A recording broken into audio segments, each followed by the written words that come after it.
आता emergency bell पण दिलेली, काय लागलं तर बेल वाजत ते येतात लवकर. हॉस्पिटलवाल्यांनी इन्शुरन्सवाल्यांना पाठवलेलं आहे डिस्चार्जच्या समरी. आणि आपला एजंट आहे ना, एजंट त्यांच्या मॅनेजरसोबत बोलतो. आता तुम्हाला 10-15 मिनटं थांबा, त्यानंतर तुम्हाला फायनल अमाऊंट सांगतो आणि त्यावेळेस तुम्ही पे करा. आणि मग ट्रीटमेंट होती, जी डोक्याला जखम होती त्याची ट्रीटमेंट होती. आता डोळ्याचं राहिलेलं आहे. नमस्कार मित्रांनो, स्वागत आहे तुमच्या एका नवीन व्हिडिओमध्ये. आत्ता 11 वाजलेलं आहे, 11:30 वाजले ऑलमोस्ट. आणि मी आत्ताच जस्ट दवाखान्यात चाललोय. आता मी तावडत आहे, माझं अंग आहे ना पूर्ण असे जॉईंट पेन होतंय. त्याच्यामुळे ना लाव वाढल्यात का वाटते.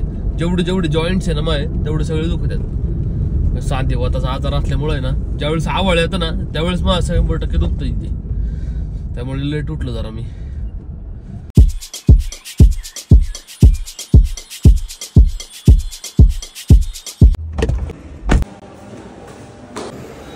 सहा वाजताचा डिस्चार्ज आपला. त्याच्या आधी ना मला हे करावं लागेल, ते बिलांचं वगैरे नाही का, ते खाली इन्शुरन्सवाल्यांकडे द्यायला असं वाटतं. डिस्चार्ज लेटर वगैरे काहीतरी मला इन्शुरन्सवाला एजंट नाश्ता नाही त्याला वाटतं पाहिजे नाही. पेटी जास्त फक्त ज्यूस प्यालाय. अप्पा पावभाजी आणलेली आहे, पावभाजी खात होती, आलो खाली जाऊ तर.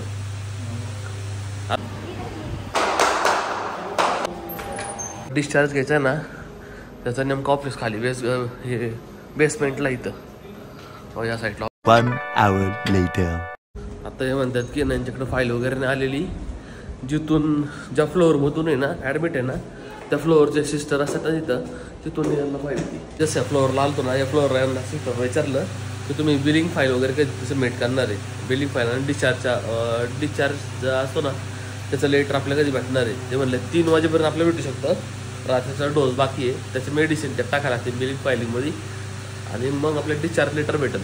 त्याच वेळेस आपल्याला एजंटला पाठवायचे, जेणेकरून तो काय म्हणला मी अप्रूव्हल करून देतो लवकर, आपण लवकर जाऊ शकतो. रात्री 6, 6:30, 7 आपल्याला डिस्चार्ज आहे आपला. वेळ भरपूर आहे. आता मॅक्सिमम 12 वाजलेले, 5-1 तास आपल्याला शिल्लक आहे. तर आराम करून. अप्पा पावभाजी खातो का? थोड्या वेळात नाही खायचं, आता लगे नाही खाणार. ज्यूस प्यायचा का? मीच तर जेवण आणलेलं आहे, फादर काही खात नाही म्हणून ज्यूस मागवलेलं आहे. 2 वाजता आहे ना गोळ्या द्यायच्यात, इंजेक्शन आणि गोळ्या आहे. जास्त डोकं दुखायला लागलं होतं त्याच्यामुळे ना तुला डोस आहे 2 वाजता. तर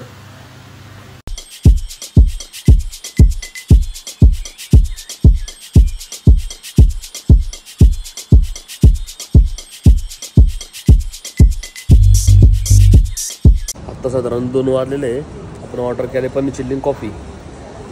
फादर जवळ आहे ना, तिथे आहे ना एक स्टाफला सांगितलेलं त्यांच्या सिस्टरला लक्ष ठेवायला.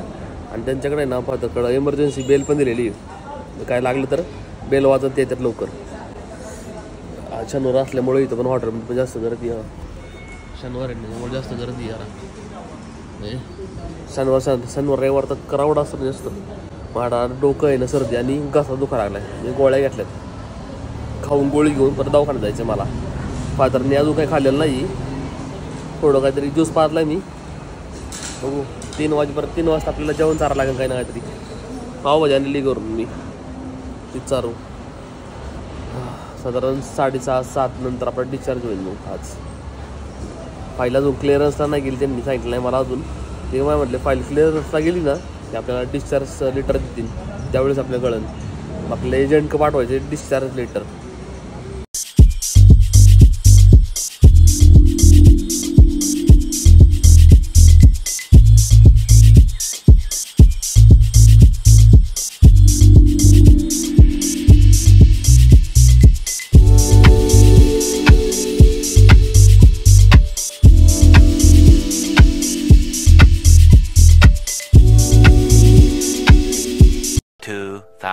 years later.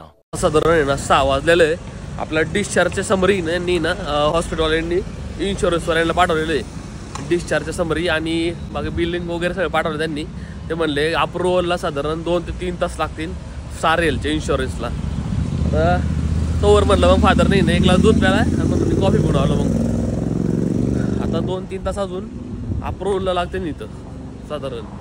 लवकर पण होईल आता बघू, कंपनीच्या याच्यावर म्हणले ते. इकडे केस इथं वेंटे इकडे केस भेटी फुल चिल्ड झाली इथं बाहेर पण बसतो जरा इथले सण नाही होत आता सर्दी पण आहे मला जरा बाहेर नॉर्मलमध्ये चांगलं वाटतं आत्ता त्या साईडला आहे ना नेमकं ऊन आलं रे मग ते बसता येत नाही तर दरवेळीची जागा आहे माहिती 12-13 दिवस बरोबर तेच बसतो सकाळी थोडं पुढं बसलो कारण मागे एक फॅमिलीवाला बसलो तर पण नाही बसलो पुढं बसलो मग इथं सांगितलं मी veg grill sandwich veg cheese grill sandwich आणि कॉफी ते यातल्या परत दवाखान्यात जायचं आहे फादरला काहीतरी थोडंफार खायला द्यायला लागेल अजून ज्यूस पाजू आणि मग यांची आता स्टार हेल्थच्या आहे ना इन्शुरन्सचा अप्रुव्हल भेटला आहे आणला आपल्याला डॉक्टरांना की 5 झाले म्हणून मग त्यावेळेस आम्हाला इथून चेकआउट करता येईल साधारण 8:30 ते 9 वाजता म्हणता नाही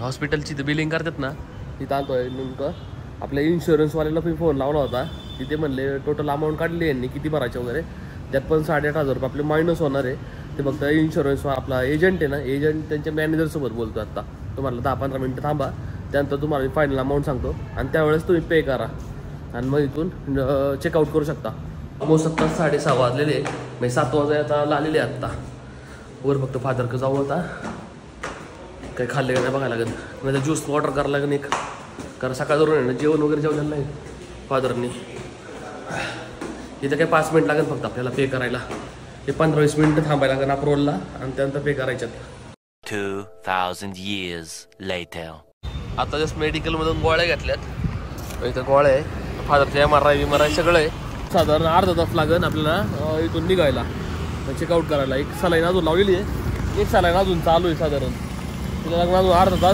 तासानंतर आता 8:30 वाजलेले 9 वाजेपर्यंत आम्ही निघण डायरेक्ट गोळ्यांचे काहीतरी साधारण 500 रुपये झाले आमचे आणि दर 5 दिवसांनी आम्हाला दाखवायला येईल त्याचा असे 25 दिवस म्हणजे 30 दिवस 1 महिना दाखवायचा आहे